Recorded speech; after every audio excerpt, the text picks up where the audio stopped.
What up guys, John here, and today I got the Mega Man X Legacy Collection on the PlayStation 4. So how does this collection stack up against other X collections that have been released on other systems in the past? Well, let's find out.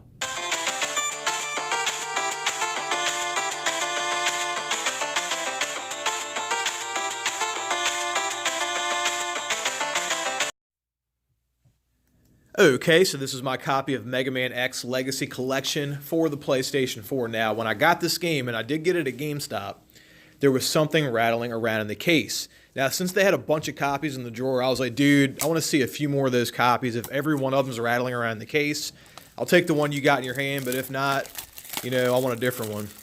So let's find out. Hopefully it's just paperwork or something. Maybe a manual? No, it's just some paperwork. That's a good thing, though. But, even if the disc was loose in the case, these Blu-ray discs, you got to, chew on them to scratch them up. So, they're pretty sturdy. Doesn't look like there's any DLC on this game, which is fantastic. I wouldn't want you guys seeing the codes anyway. But, yeah, no DLC. That's great, fantastic. I heard everything's on the disc on the PS4 version, which would be my preferred way to play. But, yeah. That's my copy of Mega Man X Legacy Collection on the PlayStation 4. Before we get into the gameplay and my review on the collection, I do want to talk about the menu system available in this collection because an awesome company, M2, made this possible. We'll get more into them later. So, in this collection, you can choose between the US and the Japanese version of Mega Man, or of course Rockman. Under options, you have many languages available to you, so pretty much the whole world would be able to understand this game. Hunter medals. So hunter medals are just different objectives that you have just to fulfill them. And I don't know if this unlocks anything, but to me it just seems like it would give the game and the entire collection for that matter a lot of replay value. In the screen settings, you have options for different sizes, 4:3, or I guess basically 16:9 with borders. For the effects, you have scan lines you can add, or you can add a smoothing effect that kind of gives it a cel-shaded look and also remove everything, which would be my preferred way to play. The manuals in this collection are pretty lacking. Now, don't get me wrong, all the controls are there, and on this disc it's for Mega Man X 1 through 4. All the controls are there. I'm sure if you change the language, that'll change the settings on this as well, so everyone can understand it. And you have credits, which is just that. Now, the gallery. So the gallery in this collection is pretty awesome. I remember watching, especially Mega Man X4 for the PS1, just watching the anime cutscenes in that game. That really, really captivated me. And at the time, I played a lot of Lunar the Silver Star, and I was really into games that had anime cutscenes in them. The re-release of Chrono Trigger in that PS1 collection. So I was just super excited to see this artwork in HD on a modern television, and to have the BIOS attached to enemies and the heroes in these sets of games. So I thought that was pretty cool. Now on the second disc, you have pretty much the same thing. You have the US and Japanese versions of Mega Man and of course Rockman. As far as the options go, it's just like you would expect on disc 1. Everything's pretty much the same. Your language, hunter medal screen, manual, and credits are all there for you to tinker with. Now, under Museum, it's pretty interesting on disc 2. You have trailers, you have a movie that I haven't watched yet that looks pretty good. I will get around to watching that. The gallery, just like disc 1, only X4 through 8. The product gallery, now this is pretty cool. Now, I'm not a huge collector of video game merchandise. Honestly, I'm not even a huge video game collector. Maybe I am.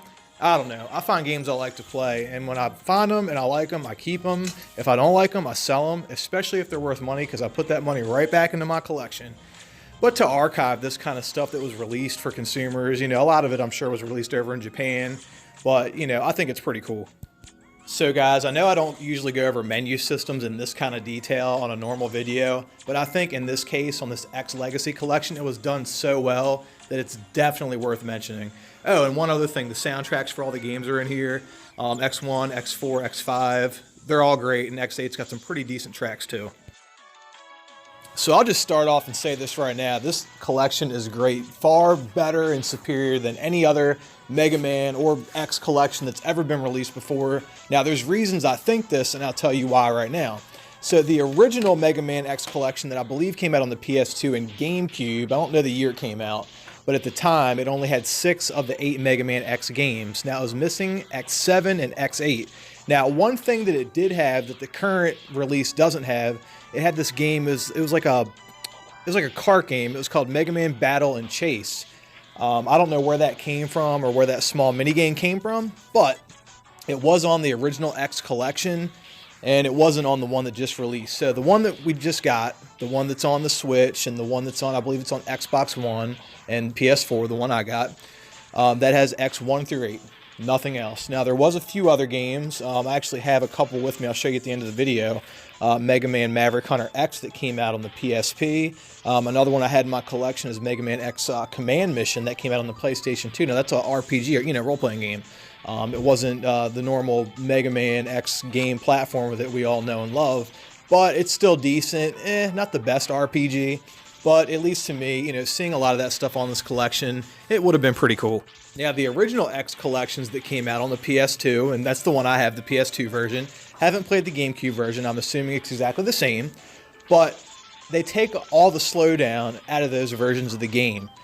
To me, in growing up with original hardware, I'm used to that slowdown for shooters and platformers like this. That slowdown actually helps. It's kind of like a natural hack, so to speak. So I'm used to that kind of stuff, and I just want to get straight into the people that ported this game over M2. So if you guys watch my channel, you guys know I'm a huge M2 fan. They're my favorite company that's porting video games right now. They're just number one to me. If you played the new Battle Garega game, they ported that over. The new Ketsu game they ported over it was on other systems in the past. The Damaho, it's an arcade shooter. That got ported. That's on the PlayStation Network. Y'all might not know about that. I'm actually doing a video on that in another game, Danganronpa. They ported both of those games over. They're on the PlayStation Network. I do know if you sign into a Japanese account, you have access to a lot more shooters. So you guys might want to check that out if you're a huge shooter fan like me. Sadly, we're probably not going to get physical releases for a lot of those games, but a lot of them they are releasing over in Japan. They're not just on PlayAsia's website. They're other places as well. People that are in my circle, I share that kind of information when I find it. So if you want to know more, hit me up on Instagram or Twitter. So anyway, this company M2, the reason that I'm so into these guys and what they're really doing is they're adding lots of sets of options to these games. They're adding things. A lot of developers on these retro games, they add things like the scan lines and stuff that you'd see as options on like a Retron 5. But what these guys are doing, they're taking it a step further, at least for shooters. I mean, I'm seeing a little bit of their awesome work on this X collection, but on shooters, they just add so many different kinds of sets and options and any different kind of version of that game that they can utilize controls from different versions to play on. They're doing that, and they're just doing an awesome job. They're adding the original slowdown from the arcade boards, from the ROM chips. They're adding that stuff in, and it's almost arcade perfect.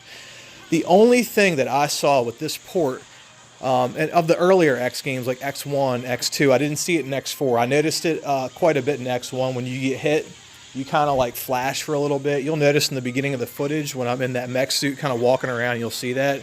When you get hit, I don't remember playing that on the original cartridge. I actually played the original cartridge looking for that and I didn't see it like I did on this version of X1. So that's there. Not a huge deal. Not a huge deal at all. I would actually prefer this to the PlayStation 2 version that took away all the slowdown. They're taking and they're recreating the original experience is what they're doing. So M2 they put a lot of love and care into their games, and I mean I see it. I play their shit. I see it, and I really appreciate what they're doing here, especially on this collection. So we already talked about all the options and the options menu in the beginning of the video. But one option we didn't talk about is this Maverick Hunter mode that's been added in.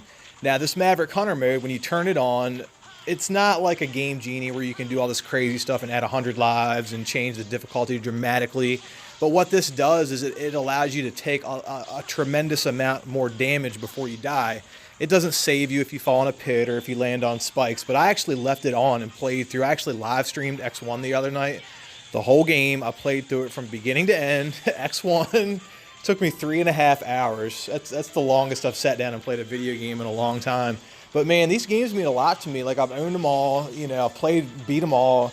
Huge fan of the X series, way more than the original Mega Man series. And, you know, just some of the other stuff that was added in that might turn other people off, like save states. So save states were not added in. But that doesn't really bother me because they kind of give you one save state per game.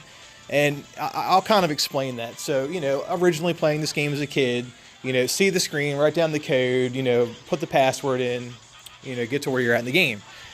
And then as I get older, I learn about emulators. Then I'm taking, you know, with a little flip cell phone, I'm taking pictures of that code and just saving the picture and then typing the code in for the password. And then, you know, we progress with the emulators. Now we got save state. So it's just kind of funny, you know, just thinking about the progression of, you know, how we play these classic games. It's the same game.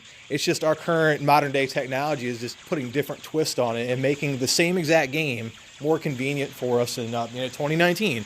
So I just think that's pretty cool. It's something that I noticed and figure I'd point out. But with the saving, you do, like I said, you get one save state per game. So when you see the option to save, you know, after you finish a boss or after you complete a level, you hit triangle and you can utilize your one save state. And they kind of recreate it like it's like putting in the password without putting in the password. So, it's pretty convenient.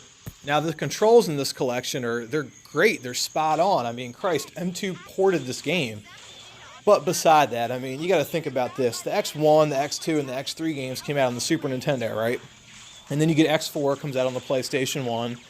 Now, that PlayStation 1 controller is very reminiscent of a Super Nintendo controller. You know, those companies were in cahoots, so Sony shared a lot of the ideas that Nintendo had. So we play X4 on this PlayStation 1 controller. It feels great, and it still feels great. You're still playing on a Sony controller, and the button layout is just like you remember it. So, and then you got M2 that ported the game. So, you know, you wrap that all up in a bow and it feels great. So, I mean, that's pretty much it, guys. This is an awesome collection. It was made really well. You know, this isn't a review on the different Mega Man X games. I mean, I have my opinion on the games that I like. The games that I like are actually, I feel like the games that sold the best. I mean, X1, X4. You know, I used to be a big fan of X8, but, you know, playing it again recently, it's just like, it's not there. You know, we were still at the tail end of that transitional period where they were moving everything over into 3D graphics, and that took a lot of trial and error and a lot of consumer dollars, and there's a lot of casualties of that war, and we see them all over the place in these retro video game stores. Okay, guys, so I saw this at Gamestop a couple weeks ago, and I got off work, and I wanted a new game to play on my PlayStation 4. I didn't want to order anything offline. I just wanted something now to play. And I did a couple laps around the store, and I saw this, and at $30, I was like, it's a lot of, you know, you can get used games at GameStop real cheap, right? So I was like, well, let me look it up on my phone. So I whip my phone out. First thing I see is M2 ported, the port for the series. And as soon as I saw that, I was like, $30 sold. You know, took it home, and it's been an awesome experience. I actually live streamed X1 a couple of days ago from beginning to end. It took me 3.5 hours to finish that game, yeah. So I'm going to try to play through all 8 games, and I'm just having a ton of fun doing it. All the ports are done well, and I just feel like this is an amazing value for what you get. We finally get all the games in one series, and it's just, I can't say enough good things about this game. Anyways, guys, thanks for watching. Now, remember to like this video. Remember to subscribe to the channel. Until next time, peace out.